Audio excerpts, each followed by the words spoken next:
Dear students, welcome to Lecture 0, Part 5 in Introduction to Computer Graphics. As I already told you, as per application point of view, the computer graphics is implemented in two ways. Number one, sample-based graphics, which we have discussed in the last lecture in detail, and in this lecture we will discuss about geometry-based graphics. The geometric-based graphics is based on modeling.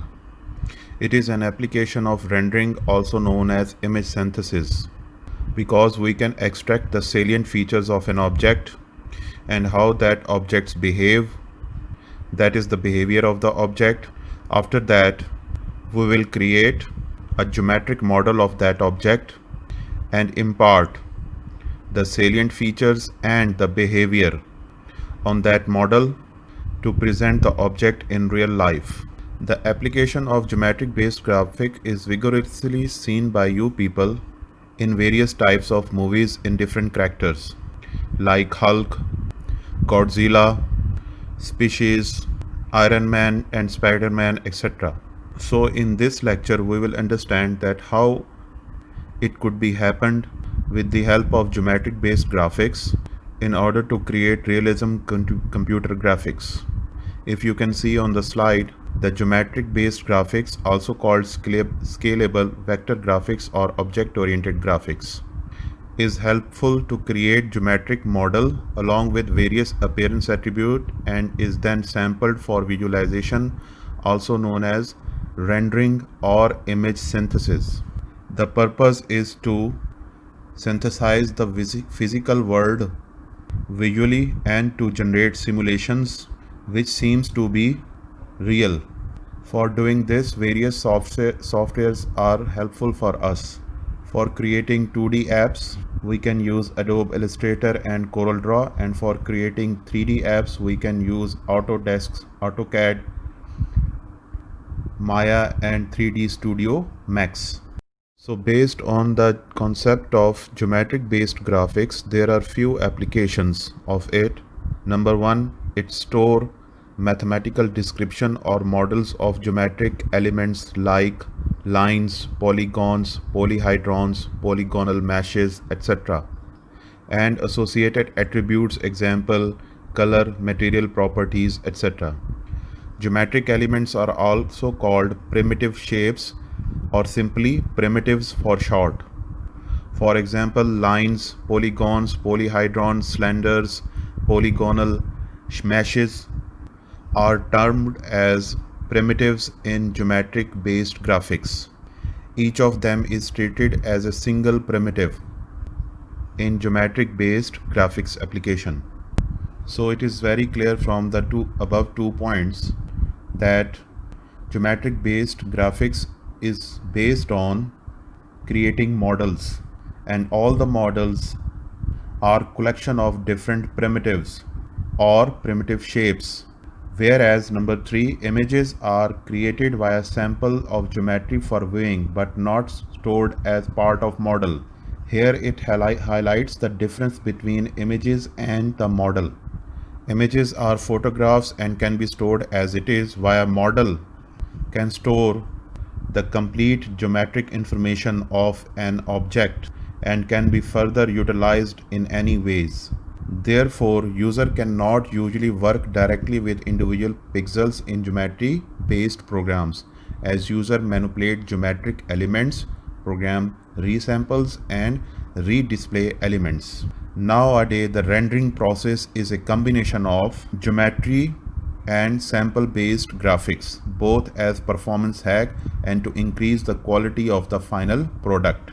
For example, computer graphics animated characters in different animated movies that belongs to geometry on painted or filmed scene images that belongs to samples.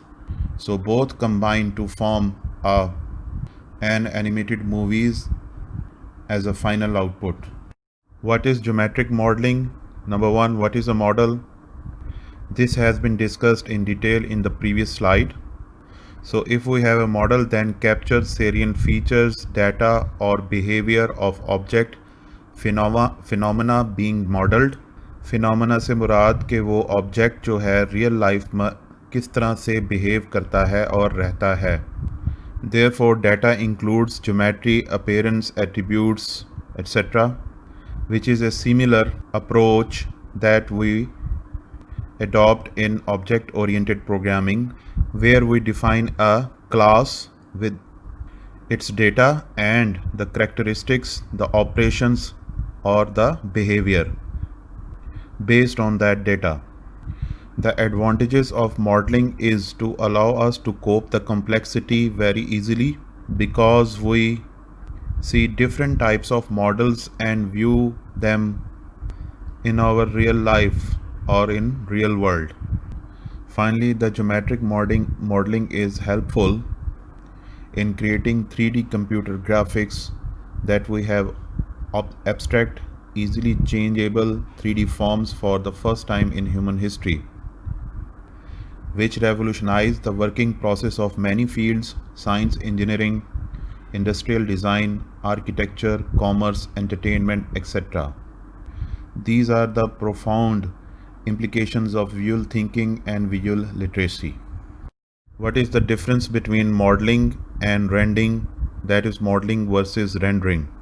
Rendering is a simple process to take picture with camera, whereas modeling has more steps to do. Number one, create models, apply materials to models, place models around scene, place lights in the scene, place the camera. These both can be done with the help of commercial software like Maya, 3D Studio Max, or Blender. The figure on the slide demonstrates the process of modeling as a whole. If you observe the figure, which is obviously taken by a camera, all steps are represented to implicate the modeling process. So this is more hectic job than the rendering, which describe taking pictures from camera. It means that in the modeling, we have to take care of all aspects synthetically to generate a computer graphics artificially, also known as image synthesis. In order to work with geometric models, once you need to understand that how actually you implemented the geometric model. So here I tried to explain you the decomposition of a geometric model. Number one step is divide and conquer. Number two step is to understand the hierarchy of geometrical components. Number three, then it is very necessary to understand the primitives of a geometric models like sphere, cubes, lines, polygons, etc. Also, you have an ability to understand simple versus not so simple elements, nail versus screw. Nail यानी कि कील और screw यानी कि पेच. इसका कहने का मतलब ये है कि जो स्क्रू की साख्त है वो कील की निस्बत पेचीदा है. Means screw is not so simple to understand, where nail is very simple to understand. So we have taken the example of nail, which you are viewing in a composition form in the left side of the figure. Also, nail is divided into various geometrical components. Number one, head, shaft, and point. Whereas at the right side of the figure, you can observe the nail is decomposed into various geometrical components. Therefore, it represents decomposition of the nail. This decomposition helps us to handle nail in geometric based graphics for modeling. In the real world, the object is represented in a composite form, that is composition. Whereas if we want to process the object digitally, we need to decompose the object, which is called a decomposition process, and it can be easily done with the aforementioned 4 steps, which proceed us to decomposition of a geometric model. Next important step is to generate hierarchical or tree diagram of an object. Here our object is nail. The approach is very important in geometric modeling. So number one, object to be modeled is visually analyzed and then decomposed into collection of primitive shapes, as we have already discussed about it. Number two, tree diagram provides visual methods of expressing composed of relationships of model. When an object is represented in hierarchical or tree diagram, it is technically given a name known as scene graph. Simply, we can say that tree diagram is known as also called a scene graph.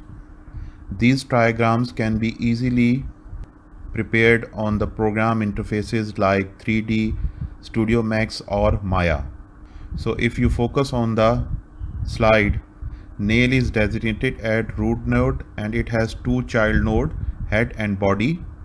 Head reflect the primitive shape of cylinder where body has two parts, two childs, shaft and point. Shaft has a primitive shape cylinders whereas point has a primitive shape cone, and shaft and point are also called leaf node as well. Finally, the different primitives of a geometric model nail can be processed with the help of affine transformations, that is translate, rotate and scale, etc.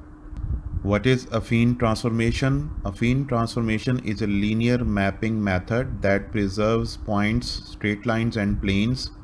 Sets of parallel lines remain parallel after an affine transformation. The affine transformation technique is typically used to correct for geometric distortions or deformations that occur with non-ideal camera angles. Here at this level, you just consider that affine transformations are translate, rotate and scale, which can be applied on the primitive shapes in order to improve the quality of the geometric model. Our next lecture will highlight their use and concept in 2D and 3D environment, so you don't need to worry about it. So finally, if you focus on the slide on the figure, two coordinate systems were presenting. Number one, primitives, and number two, composition. In primitive, each shape is represented in their own modeling coordinate system, whereas in composition, the shape is represented in world root coordinate system.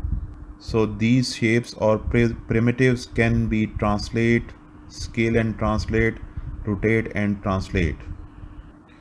Dear student, this is all about geometric based graphics and its introduction. In this slide, the topics have been summarized that we have learned in this lecture. Please have a look on these points and read yourself to memorize the topics. In the next lecture, we are going to discuss the affine transformation, that is translation, rotation and scaling in 2D and 3D coordinate system. So stay tuned for this.